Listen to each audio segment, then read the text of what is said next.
out, but something that also has a shot at being on the ballot this November is the regional transit millage.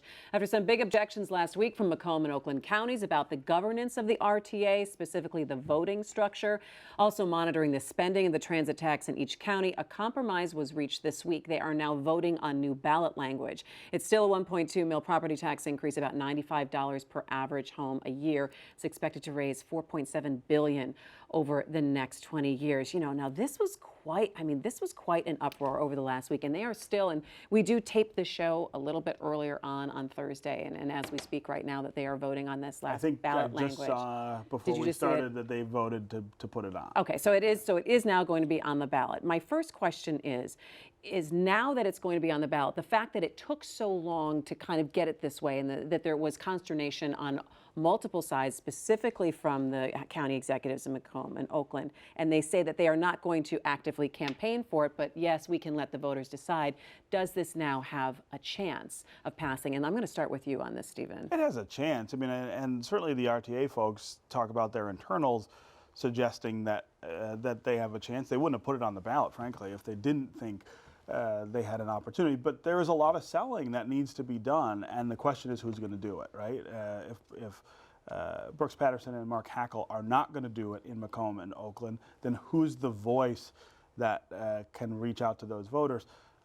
We are going to do at the Free Press a very heavy lift this fall, looking specifically at communities in both of those counties and talking about how badly they need transit. I mean, this always gets drawn as a suburban versus Detroit problem, but with the growth of poverty and isolation in the southern parts of both Macomb and Oakland, it's a suburban issue as well. And there are enough people who need better transit, business owners, poor people, schools, people getting to schools to vote for this, but there has to be a more aggressive and well-packaged sales pitch.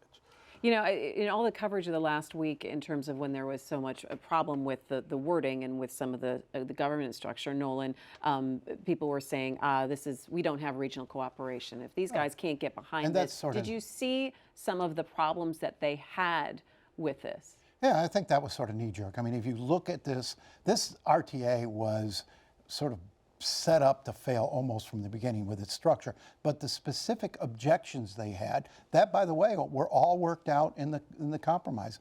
For the most part, Hackel and Patterson got their issues resolved, and a lot of the issues they raised make it more likely that this thing will pass, because there were 500,000 people in Oakland County who were pretty much getting nothing in exchange for like $700 million in tax payments.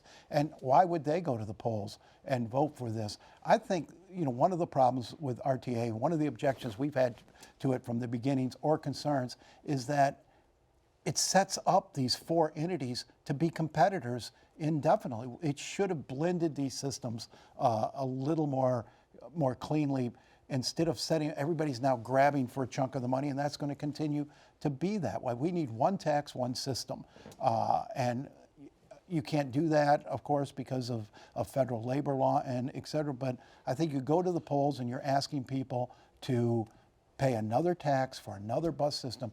It's always going to be a tough sell. And if they only talk about this as a bus system serving a traditional bus customer, the people who don't have cars or the poor, well, but you've got to sell the idea that this is a regional system that's going to take everybody out of their cars and make bus commuting an acceptable option for all levels of and a regional system that's going to take a long time to grow. This isn't something that we're going to say, in 5 years from now we're going to have this. So some of these complaints are bogus, and they're bogus for a number of reasons. One is that we've been talking about this for 2 years. This didn't just come up in the last 2 weeks. None of these objections were raised over that. They didn't get the plan until the 1st of June, Steve. Okay, so the 1st of June. Now you're raising objections again at the last minute, saying here's why all of a sudden we can't go along with this. The voting structure has been in place for 2 years. Now all of a sudden it's not okay with Hackel and Patterson. That's not about voting. They didn't get the plan to June 1st, and they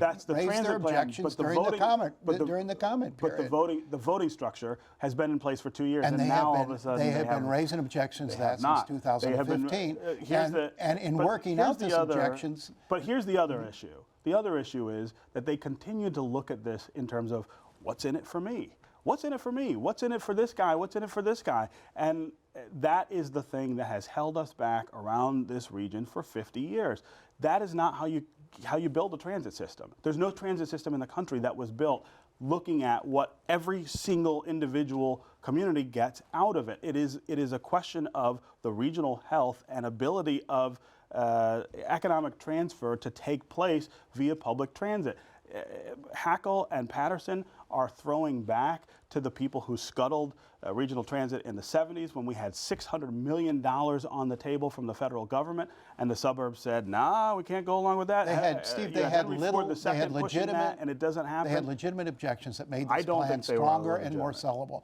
I don't see how you can tell 500,000 people you're getting nothing, but you should vote for this anyway. If the idea is to create a transit system like other cities have, other regions have, where anybody What can they get were on saying it, was, where people let's be get out clear. of their cars. Let's be clear. Those people weren't being told they were going to get nothing. They were saying They're gonna get in the virtually early phase, nothing. No, right? This is over phase 20 one. years. Yeah, well, it's going to take over us 20 years. They were paying in $700 million We're 50 and years behind. and getting like 40 million back. But we're 50 years behind. Nobody's going to vote for that.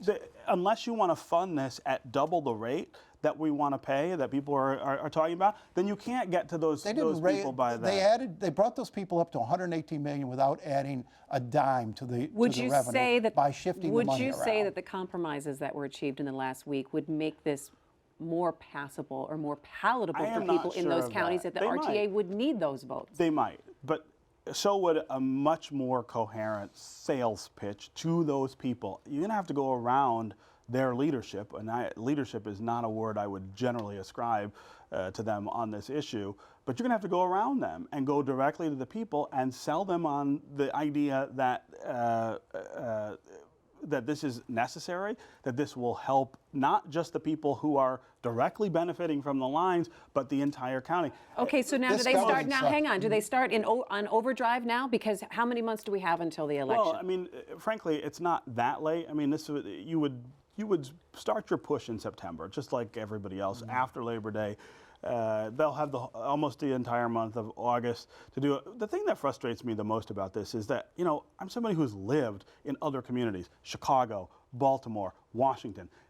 These are not much more progressive communities than ours in so many ways, but in terms of transit, it's night and day. Okay, the transit's been held up here for 50 years. And so these guys want to now nickel and dime the one chance that we've had not to nickel get and dime. forward. Is it nickel and dime, or is it saying what are we going to get for our The money? changes they forced in the management structure and the decision-making structure will give this thing a greater chance of working and force them to cooperate and compromise rather than sort of ganging up against each other and everybody trying to wheel and deal for the 5 votes. This forces them to work together and make decisions for the good of the region and not for individual communities. I think it's a much better plan. All right.